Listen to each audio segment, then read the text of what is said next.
Hi, friends! A quick note before we get into today's episode. This episode of Lime Listen and Learn, the People Leadership Lounge, was originally recorded live on LinkedIn in 2025. You would definitely hear moments where my guest and I are responding to a live audience during this episode. So let's get into it.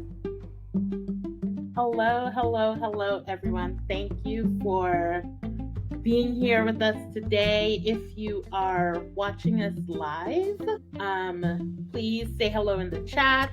If you're new to Lime, Listen, and Learn, the People Leadership Lounge, welcome. I'm Abbiola Ballah, the founder of Fern Education Studios, and where we help managers lead with ease and intention. And I am so glad that you are all here with us today. I have a wonderful guest who we will be liming with today. This is a lime. It's not a panel, it's not a masterclass, and it's definitely not one of those like leadership webinars with, these little slide decks and tidy little takeaways or anything like that. It's a lime because in Trinidad, where I'm originally from, a lime is when people get together to vibe and, talk and have just like real talk. And that's what we're going to be doing in this episode today. So it's unfiltered, it's honest, it's just full of vibes, and that's what we're here for. So today all the time we're talking about leadership. We're talking about the people side of leadership, the truth behind it, the tension, the things we don't usually talk about out loud, and sometimes the things we're not even willing to think about. I think this topic today is one of those. But before we dive in, there are a few community agreements to guide how we show up in this space. So all of my guests already agreed to this, but I'd like to share them with you as well for you to agree to as well. So, starting off, the first agreement, we listen to learn, not just respond. We bring curiosity and care into the conversation. We speak from our truth and stay open to feedback. We acknowledge when we need a pause. We assume positive intent, but also knowing that positive intent doesn't mean a positive impact. So we will stay accountable and we will share this space to anyone and everyone, but not share the stories as if they were our own. Okay. So, all right. So let's get into today's conversation. This week, we are sitting with the question, what does it take to lead when legacy, not just results, is on the line? And, for many of us, leadership isn't just about checking boxes, isn't just about hitting targets, it's about building something meaningful. And that's why I am, so glad to be in this conversation with someone who knows a little bit about building that legacy, and that is Mr. Eli Angote. Yay! Thank you so much, Abby, for having me on your show. Of course, I am so excited to have this conversation with you. Like, really, really. I mean, I'm just diving in because we had a pre-show chat, y'all. And since then, that was what, last Friday, I think it was. And since then, like this idea of legacy in leadership has been like I've been sitting with it, right? Because most of the time, even from me, right, when I hear legacy, it seems so far away, right? It's like it belongs to people who've already like made it, right? And or people who have gone, who are already gone. And especially coming from like a Caribbean or West Indian background, for me, I don't think we're encouraged to like talk about legacy while we're still like in it right now, especially from a business standpoint too, right? It's not, I feel like I've been thinking about it. I'm like, has this ever been a conversation about how we are taught to lead, right? Thinking about legacy. Like we're taught to survive, we're taught to push through, we're taught to like, we got to keep going. You fall down, you get back up. Like, build for the next generation. Like that comes up, but there's not always a space to ask, like, what am I leaving behind? And how am I showing up while I'm here?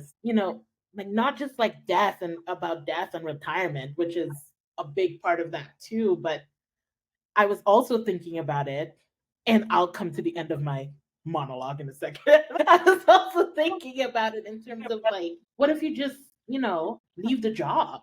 What habits, what relationships, what damage are we Right.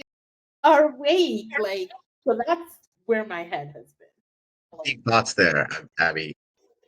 It's like, Wow. Yeah. No, Abby, being in working with in the field of estate planning with estate planning yeah. attorneys for the last 4 years, right? All we do every single day is help attorneys in delivering, right, these legacy packages, right? They're in the Hmm. form of documents, Yeah. right? A will, a trust, a healthcare directive, power of attorney. These are the documents that say, if I'm not here, these are the people who I want to make decisions for me.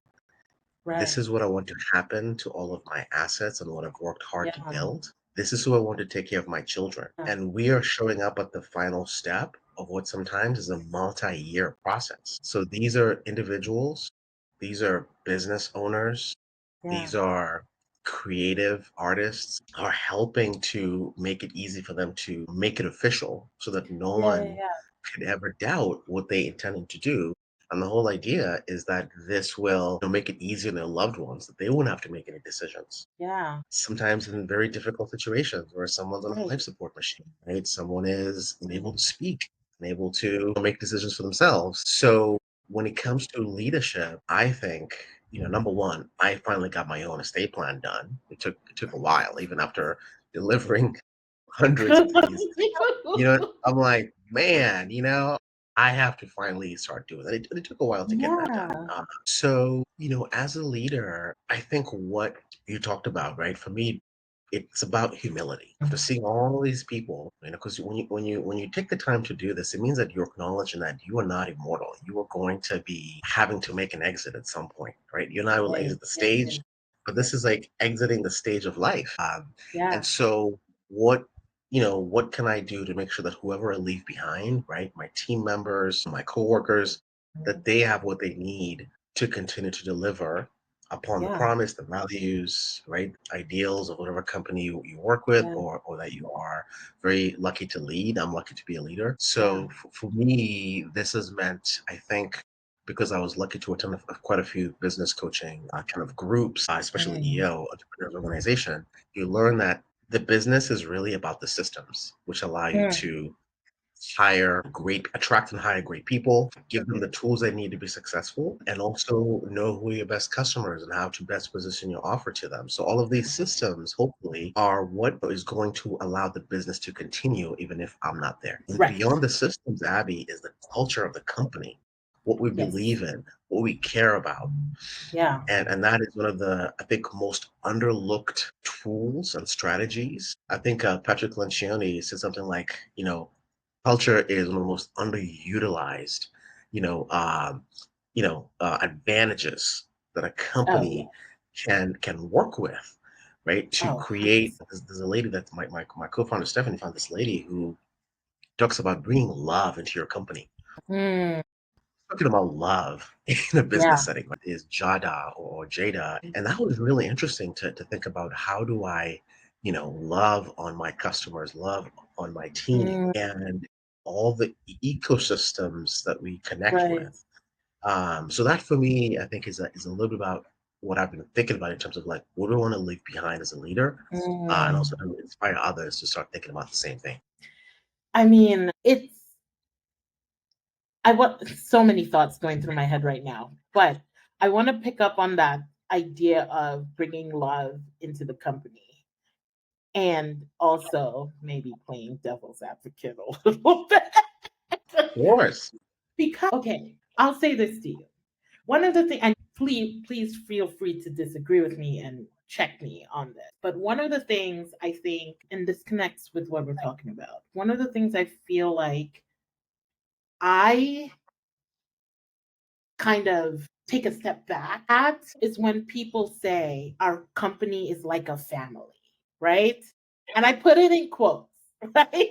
Because I'm like, is it really like, and as a leader, when you're telling people, yeah, we're like one big happy family. I mean, somebody checked me on this and they were like, well, maybe it is like a family because think about families. We have our ups and downs. Maybe it is, but I guess for me, when people say that, I don't think they mean it in that context of what a true family structure looks like, in that it's not everybody standing around a fireplace and, swinging hands and, singing, right? Families, siblings, well, I'll speak for me. That is like such a red flag.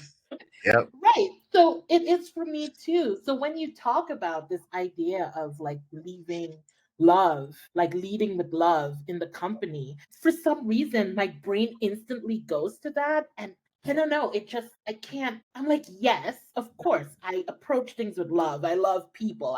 You know what I mean? But then I'm like, would I be like watching you side eye if you're telling me, yes, we lead with love in this company, and that's the legacy I'm gonna leave. I'm like, yeah, but what if someone gets you mad? You Oh, know what I mean? yeah. You can talk. No, no, no, for real. I mean, I think it's an aspirational thing to say that our company Mhm. is like a family, because the reality Yeah. is, I think we associate business with big corporations, Hmm. right?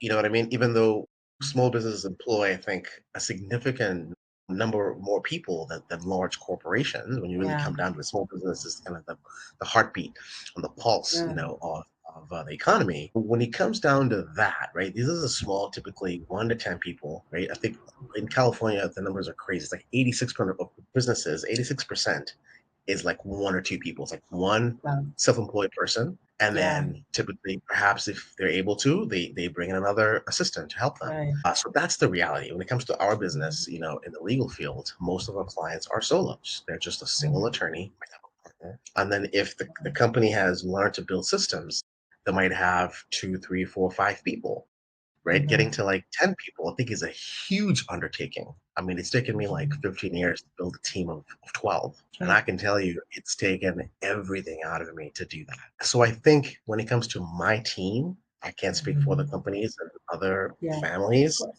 but, one of my early hires, Marion, came online with us back in like 2012. So it's going on like 13 Yeah. years working Yeah. together, right? So I can say without a doubt that he is an extension of my chosen family, right? Marion and Mm.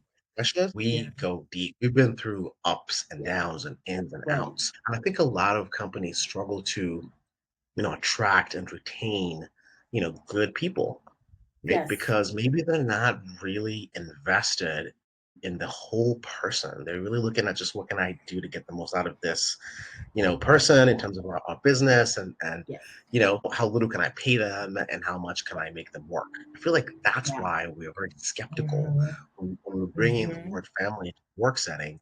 But I think if Mhm. one over time learns that, I think Henry Ford said something like, if I just want the person to build a car, well, I just need their hands, not the whole person. you know Mm. why do I get the whole person? Because people come with problems, exactly what you said about families. Yep. We as humans are complicated, right? We have opinions, we have Yeah. emotions, Yes. we get triggered, trauma Mhm. comes up. So my question to anybody who is skeptical is like, is the leader, of a company or a business, trauma informed? Hmm. You can't have people without the trauma. And the trauma is on multiple levels. You've got the individual trauma. Something bad happened to me, right? And I Mhm. haven't dealt with it. And it means that if something reminds me of it, I'm going to come out swinging. A Mhm. part of me is going to come out swinging. There is a trauma at the family level, right? Yeah. We have people who, have hurt us, and we are all kind of like, interacting with all of those resentments. Yeah. Sibling rivalry is a total thing. Mhm. And then you've got trauma also happening at the community level. If something Right. bad happened to like our village or our town or city, we can Yeah. see terrible things happening right now, right? In the city of Los Angeles, which activated the trauma of what happened in 1992. And then you've Right. got trauma at the state level, right? Mhm. You got trauma at the country level, like Yeah. the US, legacy of Mhm. trauma. And then you zoom out, the whole planet is holding trauma climate level, right? I mean, so I think you cannot avoid trauma. And At all. that means if you're not leading as a trauma informed leader, then you're Mm. missing out on a lot of what affects how long people stay with you, which, as we know, it is the number one thing a good leader does. Because the second someone leaves, you have to go Mhm. back and start from zero again. And it's really, Right. really hard. So I think for me, my own healing journey in terms of Yeah. my awareness of trauma and the Mhm. things that have hurt me, has helped me, I think, build a safe space for our team members to work together more collaboratively Yeah. and to be authentic. So some of our all hands Yeah. meetings, Abby, on Mondays are really special because we've built a lot of Mm. trust. People can Mhm. really show up. A lot of people who are from the outside be like, this is what is happening here. This is a company. Why are they talking you know, what happened to my cat Yeah. or just personal issues that have come up. I Yeah. think I can only speak for our company and kind of like Yes. the really safe space we built. And I can only Mhm. hope other leaders will aspire to do that. Obviously, it's harder to do at scale as the company grows. But Yes. if the culture is well designed, then I think Mhm. you could have those same values and kind of like Yeah. extend even if the organization grows into a large company. Yeah, no, I agree. And I think thank you for bringing up that idea of being trauma informed because I think you're right. Like it affects us all, right? Some are in denial about it. Some of us, some days I'll throw my hat in that ring too. Some days I'm in denial about it too, y'all. I mean, just say it. But we have to realize that it's out there. Like you said, from a personal level all the way to the planet level, right? Because our planet is trauma right now too.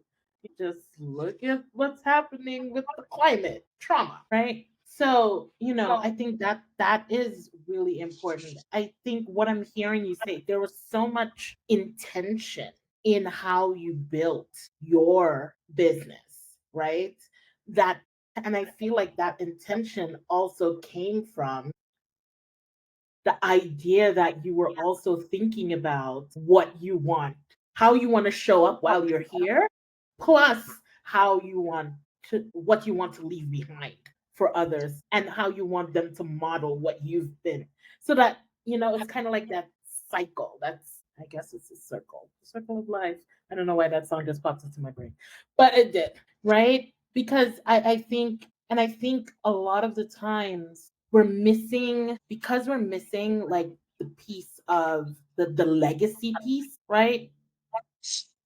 I think I don't know, I'm just throwing this out there, but I feel like that as well causes us to not really build with as much intention as we may want, if that makes any sense. No, no, it does. I think a lot of You know? folks, totally, a lot of people I think go into business because you're trying to make a living, right? You're Right. trying to survive. You're trying to make some money, right? Yeah. And if that's your horizon, then it'll affect the kind of decisions you make. If it's the Mhm. business is just you, once again, right? Very different from if you're leading a team of two, three, four Yeah. people, five people, right? Because now, right, maybe you are now responsible for paying salaries or paying for someone's upkeep. So I think as a leader, as a business owner, starts to extend the horizon out, right? You start to really think about like, what do I want to be remembered for? Because right, the business needs a plan on how it's going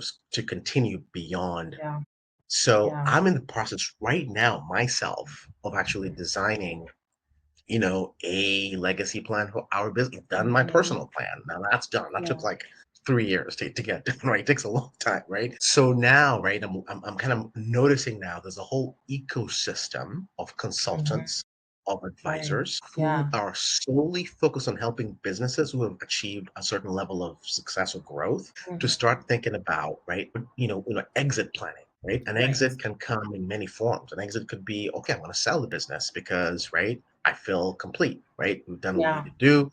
I've made a little bit of money. I'm all set. Or Yeah. or it could be because, maybe the partners decide to break up. Businesses owners, Mhm. they divorce all the time Yeah. because, right, values change, Yeah. things change. It's a very painful Mhm. thing to go through. So you got to Yes. plan for that. Put certain financial, instruments in place to make sure that if that happens, right, then there is, some sort of insurance to help, one partner maybe keep the business going. That way the business doesn't have to end. Right. So that Right. is a stage that I'm at now. And Yeah. I'm very grateful that, being in the business of advisory, right? Estate planners, Yeah. financial advisors, other kinds of advisors, you learn about it before you even need it. So Right. my advice, unsolicited advice, is for people to really realize that, right? It's not just about your assets. We think the Yeah. legacy, I think a lot of us think about assets, money, children, but it's really also about your values and what you care about. It's Yeah. what people remember you by. So that Right. means, you might want to think about, your philanthropic, Right. so I see Lori here. Lori Yeah. Reese is someone I met when I went to this volunteering training for End of Life Compassionate Choices California. It's an Mhm. organization that helps people who are terminally ill essentially not wait the 6 months, 7 months if they're not going to make Right. it, Yeah. and they can choose to exit early, right? That's a Mm. kind of a legacy planning, where that way they can spend Right. time with their loved ones and be intentional about their last days and kind of Yes. like be in control of when they decide, right, that they're gonna, leave Mhm. this lovely planet of ours. Yeah. So, that's part of it, right? How what you're doing with your time, treasure, and talent outside of the primary, bread winning, Right. bringing income to survive. So I Yeah. think your horizon is going to inform all of your choices. And Mm. a Yeah. lot of us maybe need to maybe look into mindfulness. Mm. I meditate daily. So I think all of Yeah. that means that you can think beyond tomorrow on the next day, Mm. which doesn't come naturally to most of us. Yes, to that part as well too. And I was putting up what Laurie said because I really liked what she said there about planning becomes a true gift for those surviving you. So thank you for sharing that, Laurie. I Thanks, absolutely Murray. agree with that too. And listening to you say all of this and what's coming up in my brain too is how does this come into play for those who hold marginalized identities, especially in communities where we grow up? This is not talked about, right? Like, where is the starting point for us? Wherein, like, for me, I'll use I statements on this, right? I am in my family the first person to own their own business, like a service based business like this, right? And to be doing it internationally as well, right? That idea of legacy for me as that never, I've thought about it, but I haven't thought about it, right? And I feel like overwhelmed because I'm like, no one taught me this growing up. And nothing bad against that. They were just thinking about survival and raising the kids. You know what I mean? Getting through it. But now I'm like, okay, I'm not like, rolling in it or anything like that. I'm still in like pushing through and building. So how do I even start thinking? And you may not have the answer, but if you do, that would be great. Right? But No, where do we even start thinking or even getting those of us with who hold certain identities that we know it's not really talked about, it's kind of mhm. taboo to even Yeah. start this conversation, right? Yeah. No, great point, Abby. I think I watched this documentary, about octopuses, Mhm. and how incredibly magical they are. They've Mhm. got 9 brains. They're super smart. They can change colors. They're sort of like an alien, kind of like species. They're incredible, right? They Wait, what is live. this? These are octopuses. Wait, what? So octopuses Yeah. or pulpos, right? They are these magical creatures, and they live for like 5 years max. Five years max, right? It's not true. The mother, right? She basically, they lay like up to 500,000 eggs. Right. A lot of eggs. Why? Only 1% of them will survive. The rest are not going to make it. So when she Wow. finally meets the spouse, and kind of, the babies, the eggs are ready to get laid, she goes down to the bottom of the ocean and she hangs out there and literally spends the rest of her years tending to these eggs until they hatch. Talk about Right. legacy, maybe. Like she is giving up the rest of her years, like 50, 60% of Yeah. her life, so that these little ones, you know, were safe Hmm. from the predators Right. trying to get at, right? Yeah. So there is this complete focus on the next generation. And I think Mm. a lot of us humans sadly forget that, right? We're here because someone else sacrificed to take care of us, right? To Yeah. make sure that we had what we needed, to get to the point where we were a year old and we could walk. Some animals, Right. those giraffes, a lot of animals in Africa, they hit the ground running. It's like, all right, Right. day one, you got Yeah. to keep moving. Someone's coming out to find you, right? And have Yes. lunch. Yes. So I think when I and then so the lady who dives all over in oceans all across the world, looking for species of Right. octopuses, and she said something that really stayed with me, and I might not get it 100% right, but Paraphrasing.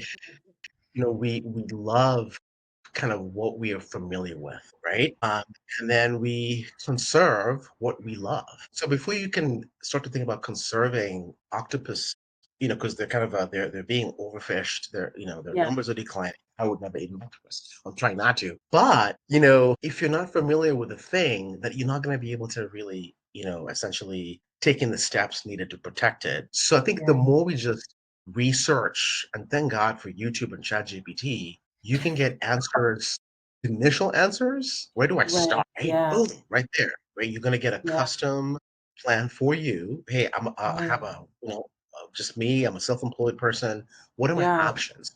Right. For keeping my business Yeah. going. It happens to me. So I think the research, kind of just getting out there and kind of seeing what's available. The Yeah. second thing is to find people you can talk to. And any estate planning Yeah. attorney, a good one, will have a really good network of Yeah. advisors who include people that are right specialized in insurance, business insurance, and different ways that you could think about those next levels if Yeah. something does happen. Or if you just want to, I might not want to be doing this for the rest of my life. What are Right. my options? Yeah. Depending on business. Yeah. I mean, you make a good point. ChatGPT is a good friend. And they're getting smarter. I mean, they're getting so smart. Yeah, we had like So we had scary.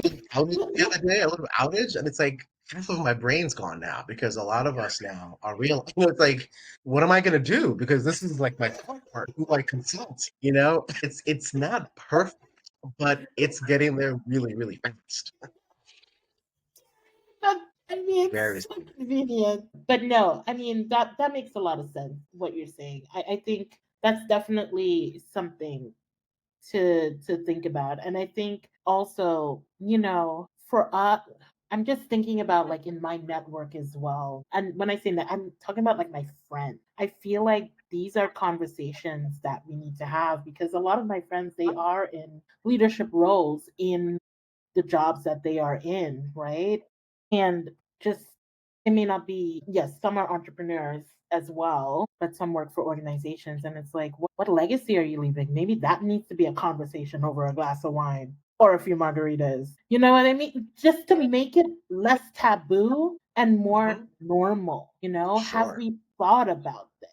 Because I don't think we think about it honestly. And not in like a morbid way, but just in a realistic kind of way. Yeah. So, Abby, we are very fortunate that now we have a space for that Right. globally and locally. If you go to a Mhm. website called deathcafe.com, That's the you're thing. going to find that these are spaces designed, open, inclusive spaces for Yeah. folks who want to talk about this stuff, right? I read a book called The Denial of Death back in 2007. Mhm. It's by Yeah.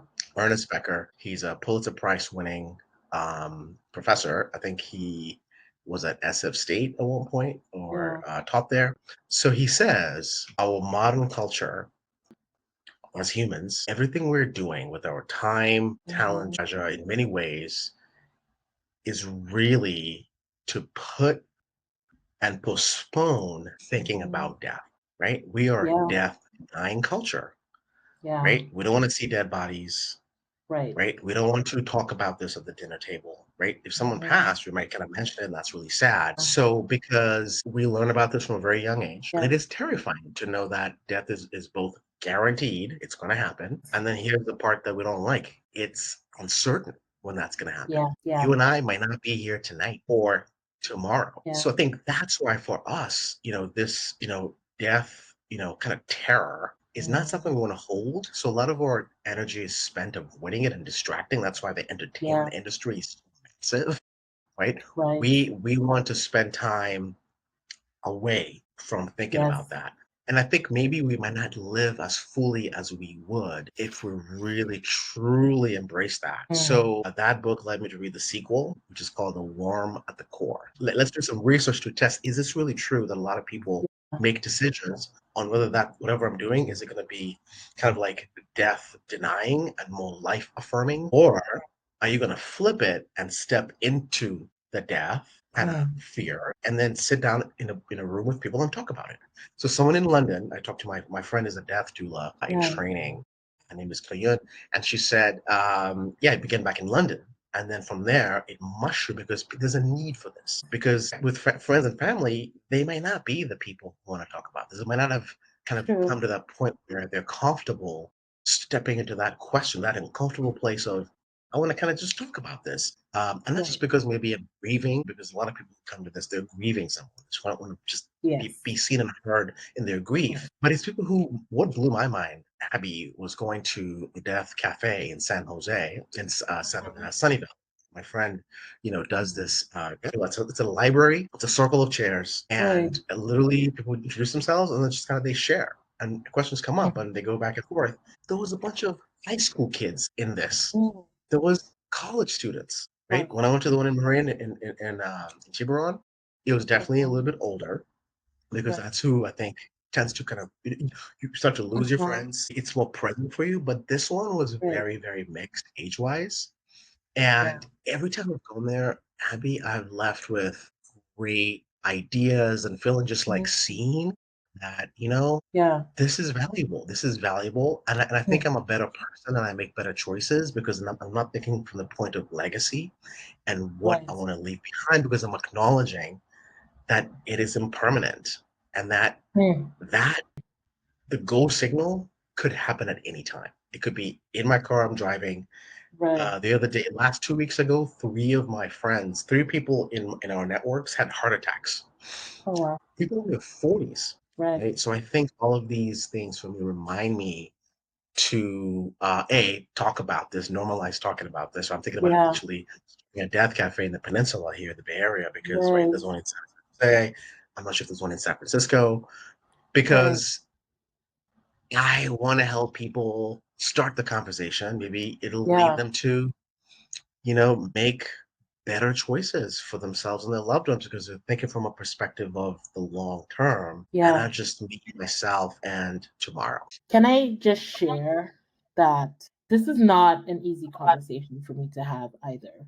Like, I'm sitting here, I'm listening to you, and I'll be real about this. Like, I'm sitting here, I'm like squirming because I'm like super uncomfortable right now. And a lot of it has comes from my trauma. I lost my mom in my 20s, my grandmother was also, this is not where I expected this to go, but my grandmother, my mom's mom, also passed away early, and they both passed different different reasons. One was an accident, drunk driver. The other one was health issues, right? Hmm. But they both passed in their 40s, right? And this year, actually, and I think this is why this idea of the legacy is so in my brain too, because this year I will be 44, and that's the age my mom passed at. So the uncomfortableness, it's not a word, but my word, that's I'm feeling in my body right now, it's coming from all of that trauma. But I think it's necessary for me to feel this way, right? Because then it also has me thinking about my nephews and my niece and what I want to, what I want to model for them, Hmm.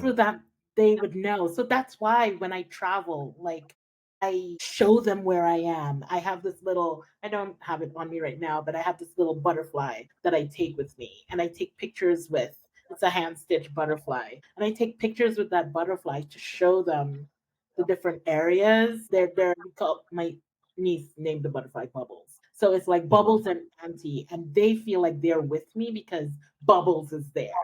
Bubbles is like Mhm. done. But I just think about when they get older. So, like, I have a private Instagram account. I know this is off, but Mhm. I have a It's all private good. Instagram, and I'm just like, when they get older and they are able to see Auntie Mhm. took you on her travel Mhm. with her until you were Mhm. able to come with her, you know? Mhm. I think that idea of showing them that travel is not just, thank you, Stephanie. Thank you, Sarah, for the heart. But travel is just not for it's, we can all do it. Yes, you may Mhm. be growing up on a little island in the Caribbean, but you Yes. can see the world too, you know? So right Mhm. here in Medellin, in Colombia, and just the idea, a couple of weeks ago, I went to the town that inspired Encanto, and you should see their eyes when they were like, "Oh, you're in the Encanto house." It was just a hotel. For them, it was. But that's what I think about when I think about what I'm leaving behind and what how I want to model for them, because that's me leading too, right? In a family sense, because now I'm the matriarch of my family, because so I'm that leader, you know? Mhm. Not Yeah. just within the workplace, but within our families, within just our lives. Yeah. Sorry, that was a lot of word vomit. Oh, man, thank you. No, Abby, I'm so sorry about your mom and your grandma. I lost my grandma in 2018, the same year that I lost a really good friend of mine to Yeah. cancer. She was only Yeah. 34, only 34. And I think that's kind of what got me really thinking about this because I realized that I saw how most of her friends just Yeah. didn't show up for her when she was like Yeah. kind of like you know, fading away, you know. In 10 quick months, she lost the eyesight and just lost her faculties, her senses, went one by one. That was really painful, and I was there until the very end because we were very close. And I think that's kind of what really got me thinking about this and kind of led me down this path. I actually, I mean, just like you, turned 44 this year, right? So I think, it's starting to get real. 6 years, and you're going to be, in the middle life, you know, range. So I think our mortality, is an essential part of what it is to be human. Yeah. And a lot of folks out there working really hard to make sure that Yeah. that never happens, that they can live Right. forever. Luck for them. And hopefully, you know, one day it might be possible. Never say never with the whole AI business. Who knows? Hey. Uh, Hey. but but I think it's not always about quantity. I think Right. a lot of us, as the years go by, you realize, right, this limitation in terms of like life being finite. It's a Mhm. feature, not a bug. It's a feature and not a bug. Imagine Yeah. if no one had died for the last, I don't know how many hundreds of millions of years, right? There'd be no space. I mean, you couldn't turn around because Right. we Right. right. It's not sustainable. So I Yes. think it's humility to realize that, and maybe we're not even back to, maybe this is the big thought, maybe that I don't know if we're getting close to it, but Yeah. we're not these as Alan Watts says, meat encapsulated egos, right? A lot of us Mm. identify being human. Being human is being in this body, but I think life is bigger than birth and death, right? Mm. And if we can shift that perspective from like me as an individual trying to survive to an expression of the cosmos, right? For Mm. a particular time, space, and reason, I think Yeah. that shifts completely, the decisions you make, Mm. the way you spend your time. And I think everyone's journey is unique, but it's going to come Yeah. down to, I think, the more time you spend in silence, Mm. right? The more time you spend away from all of the, nowadays trillions of Oh, data and yeah. information coming at you, right? Yeah. What I'm learning from some books I'm reading is that, information doesn't necessarily correlate to truth, Right. right? Information typically is about maintaining the social order, which is just once Yeah. again a feature of being a third species of chimp. We forget that sometimes we're primates from Africa. We forget that, right? We are primates, Mm. who came out of Africa just roughly about 1 million years ago, right? So we're very new, we're very young, Yeah. and we have to, I think, spend some time reconnecting back to our roots. Yeah. And the root being the point at which, if you're scientific or not, depends. You might not disagree, but this has Yeah. been being built up across 13 billion years, right? Like this began as a Yeah. little seed that's now proliferated, but what I'm realizing, everything goes in cycles. Everything goes in Mm. cycles. Oh, So at some 100%. point, we're going to go back to that very beginning, personally, individually, as well as collectively, right? It's a series Yeah.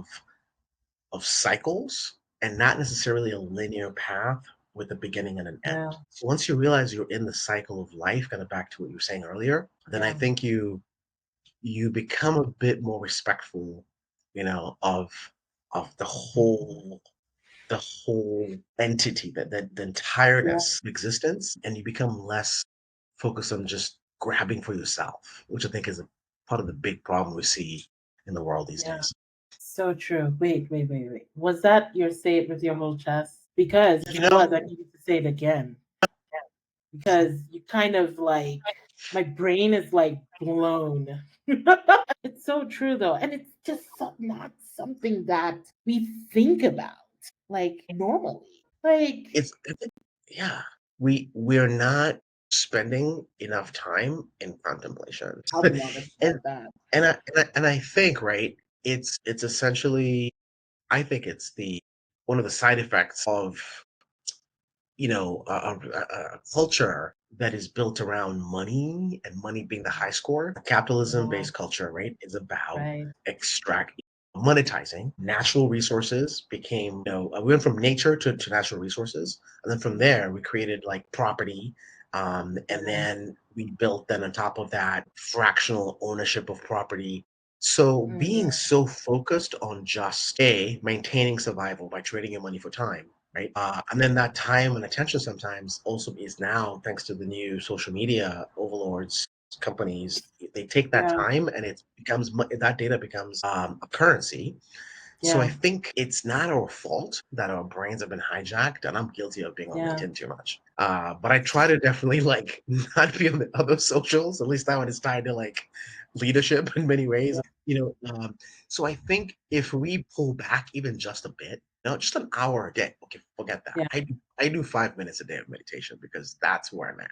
But the other day, I did I did 50 minutes, Wow. 50 minutes of silence, Good. right? That's And, awesome. and this is someone who has done a 10-day Vipassana retreat up in Northern Mm, California. A right. 10-day silent Vipassana meditation. That'd be 8 hours, 10 days of Of meditation, silence? silence. You don't talk to anyone, and you spend most of that time sitting down quietly meditating. So listen, it's completely free. You can look it up today. Okay, dha.org, dharma.org. SN Goenka is a gentleman from Nepal who started this like years ago, decades ago. No charge. You apply, you get on a wait list. They feed you, they clothe you, they house you. You got a clear schedule for the 10 days, Yeah, but you get to really go deep and see for yourself exactly what I just talked about how we are not, or I am not, I don't see myself as an individual yeah, person. I see myself as a point in existence. So that's right. what I'm saying with my whole chat is I am not a person, which means I am the entirety of the cosmos Mhm. presenting in this point in time as a person. So that gives me this sense of peace that even if Yeah, this physical vessel evaporates yeah, and is burned or put in the ground or whatever, that yeah, might my form might shift, but the essence of who I am mm, is infinite and has no beginning or end. So that means when someone says something mean or nasty to me, yeah, it's okay. That's your opinion at some point in time. right, It's all good. It just goes right through me. And also when I have an impulse to go right. on scroll or to do something, I can Mhm, relax and let that mhm. impulse pass because I have choice. I can decide kind of what to do, right? And I Yeah. think creating that space is what allows us to have more compassion, more kindness, more empathy for Oh, others. yes. Yes. Because you get to also, once you understand yourself, Yeah. you start to understand other folks. And I think that's why Oh, meditation is a key part of this growth. yeah. I'm with you on that. I don't know about 10 days of silence. I'm definitely with you on that. One of the one of the conversations that I've been having a lot with a bunch of people is this idea, and even on our last episode, it kind of went into the idea of like self-care and taking care. And what's urgent is that we urgently also need to take care of ourselves and rest. Yes. I like that. I feel like this is an expansion of that, in that we need to be able to do that so that we can give more. And one of the things I've been thinking about here is that I've realized for me, give a lot to people. I give to my clients, I give to my family, I give to my friends, I give to my colleagues, right?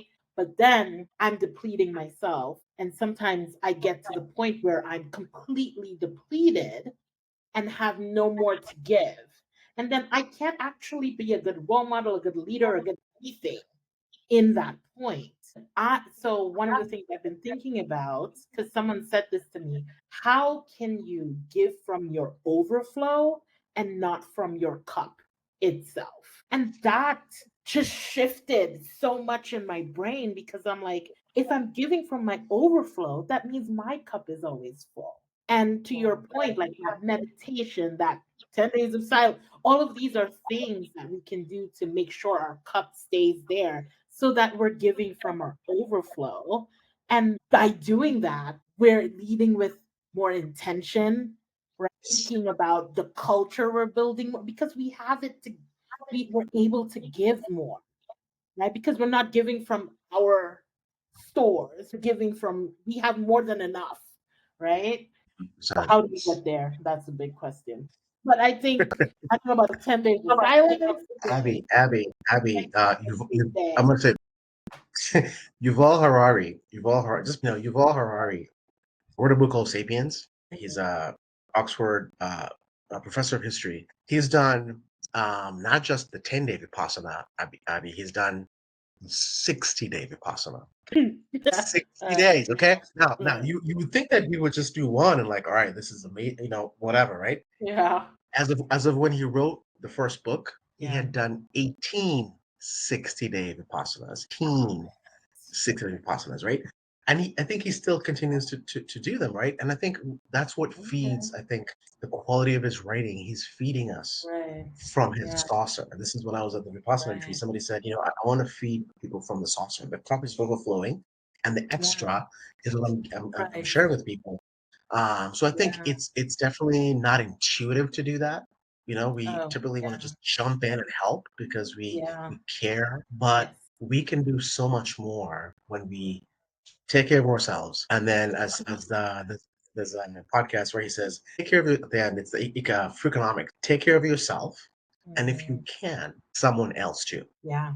And if you can, You can, yes, very important because that sometimes makes, yeah, yeah. you might not have it. It's true. It's true. I love how all of these are like just wrapping into take care of yourself. Because you are not just yourself, you also are everyone, right? So you Yeah, take care of yourself, you're taking care of other people too. it's true. It's so much. It's so true. Like they say, put your oxygen mask on first, people. They say it for a reason, right? Exactly. Exactly. My goodness. Okay, Eli, we can go on and on and on and on and on. I do We want can, we to, really I love this conversation so much. I love lining with you. But before we wrap, thank you. wait, I just want to double check because I don't ever want to leave you hanging. Did you get your say it with your whole chest out off your chest? You think I did? I think Okay. I want to make yeah, sure. I got it out. I got it out. Thank you for that. It's rare to be able to say that out loud, right? Yes. Because Yes. different people, different ideas. It's kind of a radical thing to believe, but it's something that I've experienced for myself, and it informs a lot of the humility that I bring to Mhm. into everything I do. right? So thank you for that opportunity, Abby, and for having me on your show. Yeah. This was really fun and really kind of pregnant. And I didn't think that it would go to where it did. No, we never know. That's why I call this a line because I'm like, I people, you like come it. in here, we're talking about it's all connected though. Like it's not Yeah, like we're off topic completely. It's all connected. yeah. Before And I we got to do a yeah, quick shout out to Black yes. Provisors for Yes, getting of us together. Provisors is a group that helps attorneys, bankers, CPAs, and other consultants come together to share business referrals, information, friendship. And I was lucky to form the Black Provisors Affinity Group. This was back in the summer of George Floyd 2020. We came together and built a group just for Black provisors, and that's how Abby and I met. Now, I took a break from the group a little bit just to do some stuff, but I hope to be back soon. But it's a really wonderful community of oh, trusted advisors absolutely. who can help with all the things we just talked about today for the folks who want to Absolutely. take the step and really Mhm. build a good network in that area. So thanks to providers for connecting us. Yes, that's so true. Listen, I absolutely am with you on that as well. I loved provisors, Black provisors. Like, I miss it. I'm coming back, y'all. Back to Yeah, do this. same. But I also want the people to know where they can connect with you um, if they want to keep. Yeah, it's very easy. Our website is thebestnotary.net. That's where you can see how we help estate planning attorneys serve more families in more places without having to open up new offices or hire staff. We are essentially their outsourced back office. We also have a product called TBN Express, notaries on demand, book a notary by the hour in any metro in the US. We have, witnesses on demand, record deeds with the counties. So we are basically just what we call a document concierge from Maui to Maine. So yeah, please hit me up. I'm on LinkedIn under my name, Eli Angote. And yeah, happy to support anyone. Folks that are just early in their journeys as business owners. I've been there for a little bit here, 15 years in business this year. Happy to support folks and very grateful to have this platform to be here to share what I've learned over the years with you. Yeah, thank you, Eli. Also, nice.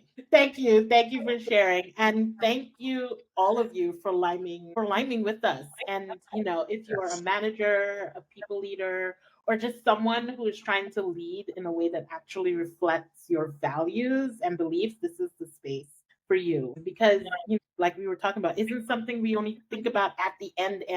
We have to. It's being shaped right now in what we're doing and in the way that we're building trust, in the way that we're taking care of ourselves as we came to, right? The way that we're communicating with our team.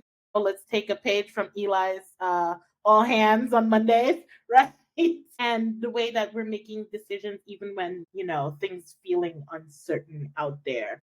And whether or not you're in the thick of this type of challenges or you just want to lead with more intention moving forward, this is also the kind of work I do.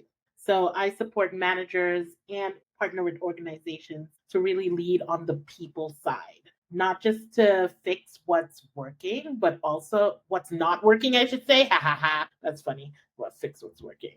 I mean, never know. But not just to fix what's not working, but also to build something that actually works for the long haul, for the long term. So if you're ready to lead with discernment, with more alignment, with more ease, shoot me a message here on LinkedIn, or you can check me out at there it is, froneducationstudios.com, and let's talk about what support could look like for you and for your team. So until next time, same place. Eli, again, thank you so much for being here. And to everyone who was a part of this line in the chat, thank you so much. If you're watching the replay, go back and put in your comments if you're at this point. Already, join the line. All right, people, until next time, keep liming, listening, and learning. Bye.